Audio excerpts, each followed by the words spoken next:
आप लोग देख रहे हैं फास्ट फाइनेंशियल एजुकेशन चैनल। और इस वीडियो में मैं बतलाने वाला हूं कि अगर आप लोग म्यूचुअल फंड में इन्वेस्ट करते हैं या फिर करने वाले हैं तो म्यूचुअल फंड में इन्वेस्ट करने से पहले यानी जब आप इन्वेस्ट करते हैं तो आपसे किस किस तरह का चार्ज लिया जाता है, किस तरह का टैक्स लिया जाता है, या फिर जब म्यूचुअल फंड से अपना पैसा निकालते हैं तो आपको कौन कौन सा पैसा किस किस तरह का चार्ज म्यूचुअल फंड को देना होता है, चलिए इस वीडियो में देखते हैं। तो पहला है आपका, यहाँ पे लिखे हैं STT। एस का मतलब होता है सिक्योरिटीज, टी का मतलब होता है ट्रांजैक्शन और टी का मतलब होता है टैक्स। यानी STT का फुल फॉर्म होता है सिक्योरिटीज ट्रांजैक्शन टैक्स। जब आप लोग म्यूचुअल फंड में इन्वेस्ट करते हैं, आपका म्यूचुअल फंड किस तरह का होता है तो इक्विटी कैटेगरी का, इक्विटी मतलब लार्ज कैप या मिड कैप या फ्लेक्सी कैप, या फिर हो सकता है लार्ज एंड मिड कैप, या हो सकता है मल्टी कैप, या इसी तरह का इक्विटी का 16 सब कैटेगरीज होता है। तो उसमें से कोई भी हो, इक्विटी कैटेगरी का म्यूचुअल फंड हो तो उसमें आपको ये लगता है STT। अब ये यहाँ पे लिखे भी हैं, कब लगता है थोड़ा ध्यान से देखना है। STT is only applicable to equity oriented schemes during selling, मतलब जब सेल करते हैं। देखिए STT कब लगता है तो जब आप किसी म्यूचुअल फंड में ढुकते हैं तब नहीं, लेकिन वैसा म्यूचुअल फंड जिसमें आप इन्वेस्ट तो करते हैं लेकिन जब अपना पैसा रिडीम करते हैं, यानी जब उसको सेल करते हैं, सेल का मतलब यूनिट सेल होता है, पैसा जब अपना निकालते हैं उसको रिडेम्पशन बोला जाता है, रिडेम्पशन। तो जब आप रिडीम करते हैं या फिर स्विच करते हैं, अपना पैसा इक्विटी में है और उसको किसी और में स्विच करते हैं, चाहे इक्विटी में करिए चाहे दूसरे में, तब जाकर के STT लगता है। या फिर सेल बोला जाए, सेल का मतलब बोलता है कि हमारा पैसा दीजिए लो, तब जाकर के आपको क्या लगता है STT लगता है। तो ये जो STT होता है ये किस पे लगता है तो केवल और केवल किस तरह का स्कीम होना चाहिए तो आपका होना चाहिए इक्विटी या इक्विटी ओरिएंटेड स्कीम। ऐसे देखिए परचेज जब करेंगे तो कोई भी किसी भी तरह का STT नहीं लगेगा। याद रखना है, परचेज जब करेंगे, जब किसी म्यूचुअल फंड में आप ढुकेंगे तो STT नहीं लगता है, लेकिन जब आप उससे निकलेंगे इक्विटी कैटेगरी का होगा तो आपको निश्चित रूप से क्या लगेगा STT। तो यहाँ लिखिए परचेज करेंगे तो ना STT। परचेज का मतलब क्या, फिर इक्विटी हो चाहे कोई कैटेगरी हो, परचेज पे नहीं लगेगा। यानी जब आप उसमें घुसेंगे तो STT नहीं देना है। यहाँ देखिए डेट सिक्योरिटीज, डेट पे तो कभी नहीं लगेगा, चाहे आप रिडीम करिए चाहे आप परचेज करिए, यानी चाहे आप उस म्यूचुअल फंड में जाइए चाहे आप उससे निकलिए, तो डेट वाले पे नहीं लगता है। ये है STT जो इक्विटी, इस पे आप जब घुसेंगे तो नहीं लगेगा, लेकिन इक्विटी ओरिएंटेड भी म्यूचुअल फंड रहेगा तो इसमें भी घुसने पे नहीं लगता है। याद क्या रखना है, STT केवल और केवल इक्विटी या इक्विटी ओरिएंटेड स्कीम पे ही लगता है, लेकिन जब खरीदिएगा तो नहीं, जब अपना पैसा रिडीम करिएगा तब लगता है। आगे देखिए यहाँ पे लिखे हैं, और देखना पड़ेगा कि कितना किस तरह से लगता है। तो यहाँ लिखे है STT रेट, किस पे कितना लगता है, यहाँ पे रेट लिखे हैं। तो डिलीवरी बेस पे, अगर डिलीवरी बेसिस पे करते हैं तो 0.01% लगता है। डिलीवरी बेस का मतलब क्या होता है, कुछ समय, लॉन्ग समय, लॉन्ग समझते हैं लोग, मतलब आप इन्वेस्टिंग बोलिए कि आप कुछ समय के लिए होल्ड करेंगे, डेली नहीं, ये नहीं कि आज ही खरीदे आज ही बेचे, उसको डिलीवरी नहीं बोला जाता है। डिलीवरी का मतलब आपको होल्ड करना है। जैसे किसी म्यूचुअल फंड में डाले, कुछ समय दिए साल भर दिए, 1 2 साल 3 साल 10 साल, कुछ समय दिए, ये नहीं कि आज ही डाले आज ही निकाले। तो आज डाले आज निकाले तो उसको डिलीवरी नहीं बोला जाता है। तो अगर आप डिलीवरी बेसिस पे क्या करते हैं, किसी इक्विटी ओरिएंटेड स्कीम में ढुकते हैं तो आपको ना STT कितना देना है 0.01%, यानी कि 0.001%, तो इतना आपको देना है। अगर आप नॉन डिलीवरी बेस पे क्या करते हैं, नॉन डिलीवरी बेस पे यानी आज ही घुसे आज ही निकले किसी इक्विटी ओरिएंटेड स्कीम में, तो आप पे STT इतना लगेगा, कितना 0.025%, यानी इतना आपको देना होगा। यह आपको STT टैक्स है या चार्ज बोले। आगे देखिए और भी लिखे, if not specified consider delivery based example. तो अगर कोई स्पेसिफाई ही नहीं है, निश्चित नहीं किया गया है, तो आपसे ना इतना लिया जाएगा, 0.001%। तो ये होता है आपका एसटीटी। याद क्या रखना है, एसटीटी केवल इक्विटी वाले पे लगता है, जब आप सेल करिएगा पैसा बाहर निकलिएगा तभी, डेट पे नहीं लगता है। आगे देखना, यहाँ लिखे हैं और भी देना होता है आपको पैसा, tax deferment and stamp duty. अब ये टैक्स डेफरमेंट क्या होता है, ध्यान से समझिए। जैसे आप स्टॉक मार्केट में हैं, अगर आप किसी स्टॉक को आज ही खरीदे आज ही बेचे तो उस पर आपको सरकार को टैक्स देना होता है, चाहे आप कमाइए चाहे मत कमाइए। या फिर ऐसे भी समझिए, आप 1000 डालें और 2000 स्टॉक मार्केट में आज कमा लिए, 100% का गेन करने के बाद आप बाहर निकले तो उस पर सरकार को क्या देना है, आपको टैक्स देना है। लेकिन क्या आप लोग ये समझते हैं कि म्यूचुअल फंड, अगर मानिए म्यूचुअल फंड भी तो आपका पैसा किसी स्टॉक में डालता है, इक्विटी वाला स्टॉक में डालने के बाद क्या करता है, आज ही कुछ पैसा बना लिया तो जो गेन किया, क्या म्यूचुअल फंड उस पर सरकार को टैक्स देगा? नहीं देगा। अगर आप वहीं पर आएंगे तो आपको देना पड़ेगा। अगर आप अपने पैसे को रिडीम करते हैं तो जो गेन किया है उस पर टैक्स देंगे, लेकिन म्यूचुअल फंड वाले अपने गेन पे क्या करेंगे, अगर पैसा वहां से निकाल लेते हैं तो टैक्स नहीं देंगे। तो उसको बोला जाता है टैक्स डेफरमेंट। यानी म्यूचुअल फंड वाले अपने कैपिटल गेन को क्या करते हैं, होल्ड करे चाहे वहां से निकाल लेते हैं तो उस पर टैक्स नहीं देंगे, इसको बोला जाता है टैक्स डेफरमेंट। लेकिन हम लोग तो देते हैं, क्योंकि हम लोग म्यूचुअल फंड नहीं है, एक इंडिविजुअल इन्वेस्टर है, तो हम लोग को देना होता है। यहाँ देखिए स्टैंप ड्यूटी, ये भी लगता है। स्टैंप ड्यूटी लगता है, मुहर, जैसे जमीन खरीदेंगे ना तो आप पे स्टैंप ड्यूटी मारा जाता है, तो स्टैंप ड्यूटी भी लगता है। ये देखिए कितना लगता है स्टैंप ड्यूटी। यहाँ लिखें परचेज ट्रांजेक्शन, मानिए कि हम क्या किए हैं ना, हम अपने नाम से इन्वेस्ट करते थे, हम सोचे हैं कि अपना जो भी है पोर्टफोलियो वो दूसरे के नाम पे क्या करें, ट्रांजेक्शन कर दें, अपने मम्मी के नाम से कर दें या अपने पापा के नाम पे पूरा का पूरा ट्रांसफर कर दें।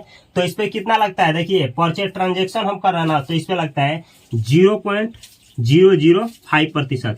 इतना टैक्स लगता है, स्टैंप ड्यूटी इतना लगता है। Of the amount of invested, जो अमाउंट हम निवेश किए हैं उस पे लगता है, याद रखना है।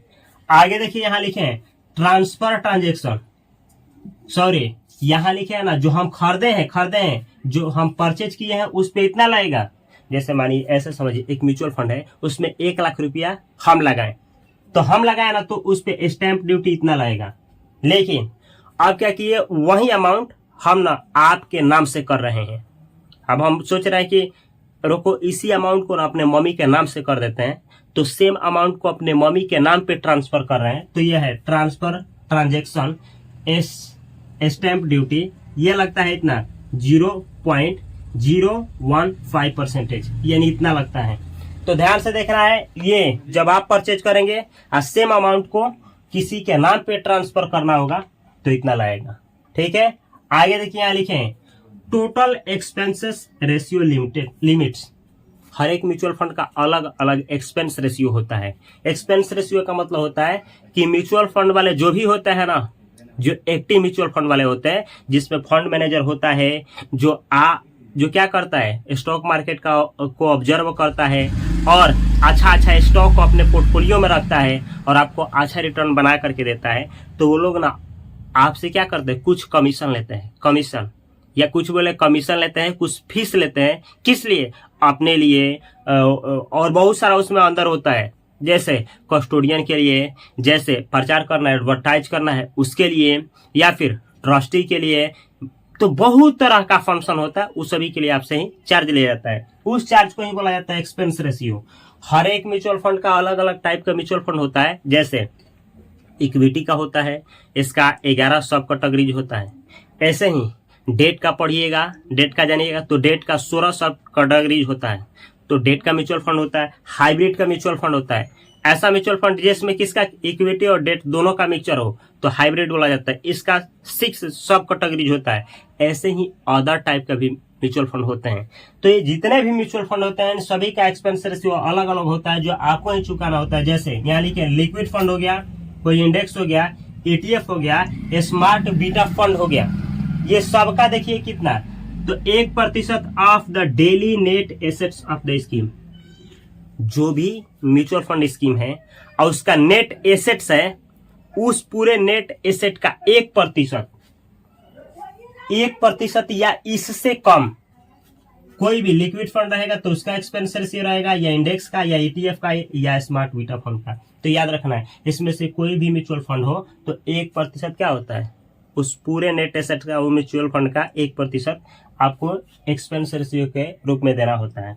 आगे देखिए, अगर डेट कैटेगरीज का है या फिर अदर टाइप का कोई स्कीम है तो उस पर 2% तक हो सकता है उस म्यूचुअल फंड का एक्सपेंस रेशियो।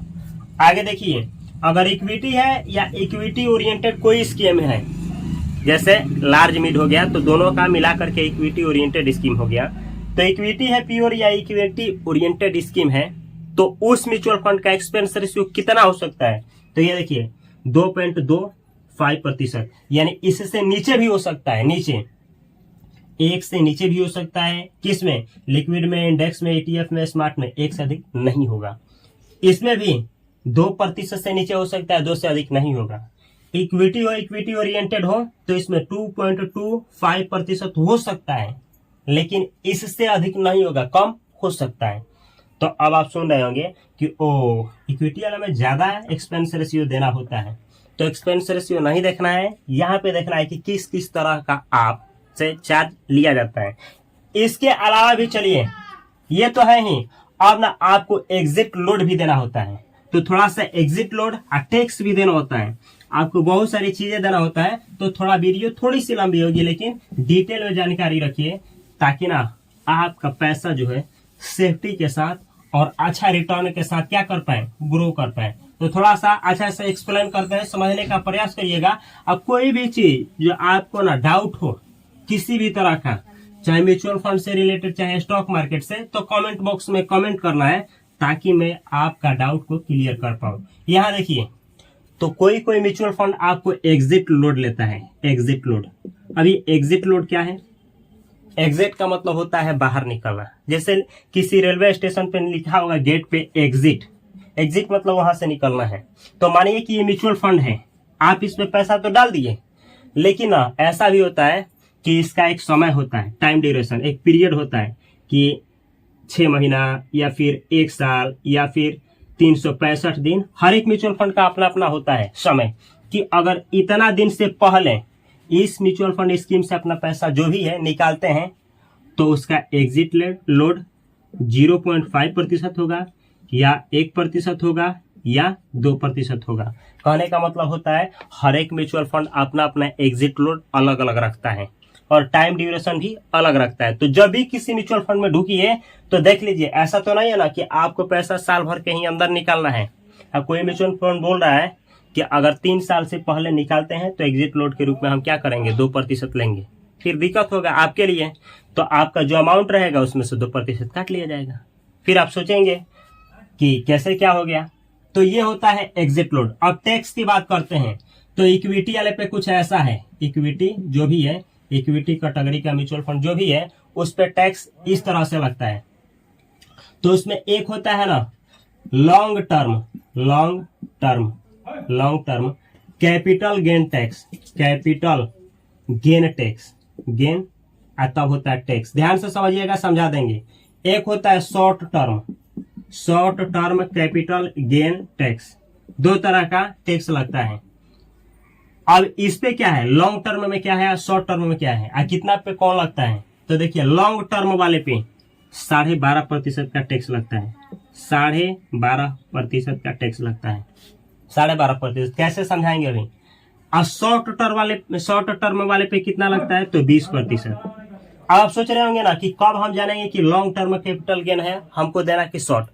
तो अगर मानिए कि किसी भी म्यूचुअल फंड स्कीम में आप डाले हैं, इक्विटी वाले में डाले हैं, इक्विटी कैटेगरी है या इक्विटी ओरिएंटेड है, तो उसमें अगर आपका पैसा डाले हुए साल भर हुआ है, कितना, 1 साल, 365 दिन, तो 365 दिन से एक भी दिन पहले निकालते हैं, तो आपको क्या देना है, ये नहीं, ये वाला देना है, short term capital gain tax.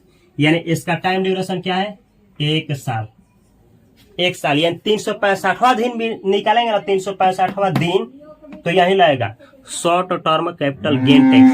अब ना गेन पे लगता है गेन टैक्स। इसका मतलब ऐसे समझिए, मानिए हम किसी म्यूचुअल फंड में क्या किए कि ना, समझने के लिए डाल रहे हैं हम ना 10 लाख रुपया डालें, ऐसा अच्छा से समझना, 10 लाख रुपया डालें।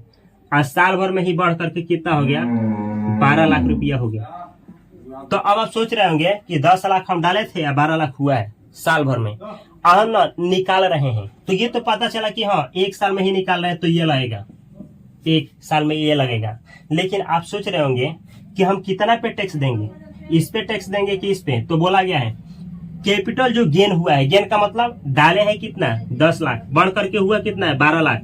तो इस 12 में से जो आप जितना डाले हैं वो निकाल लीजिए, यानी 12 में से 10 घटा कितना बचा 2 लाख।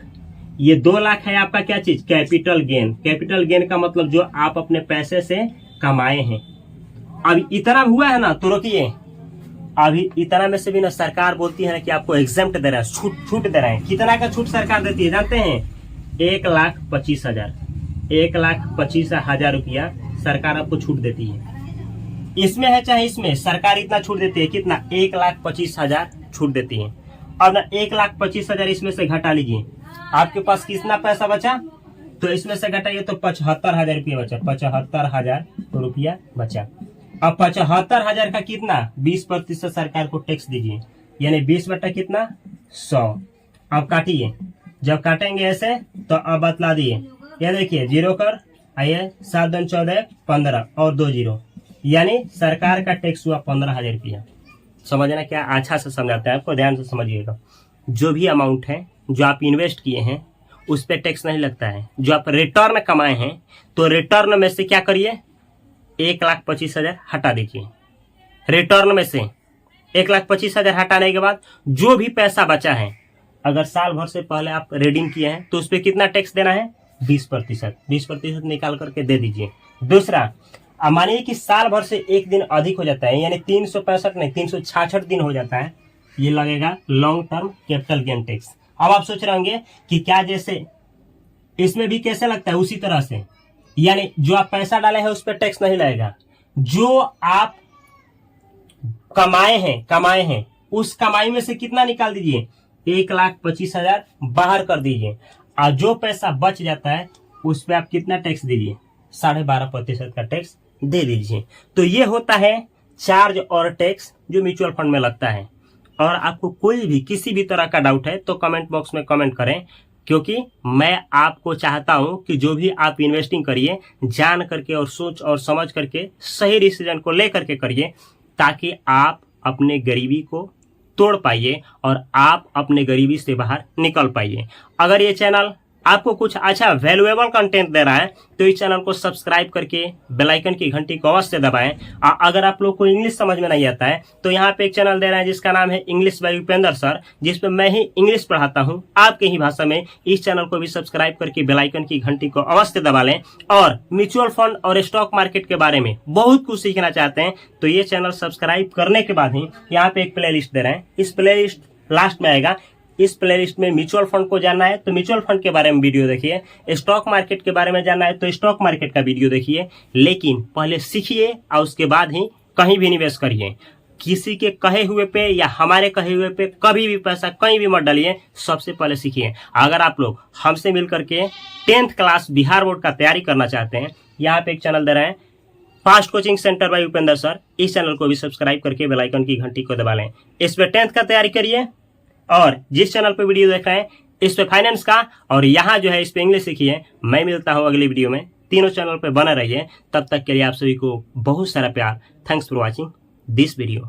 लेकिन इस वीडियो को शेयर करना ना भूलें।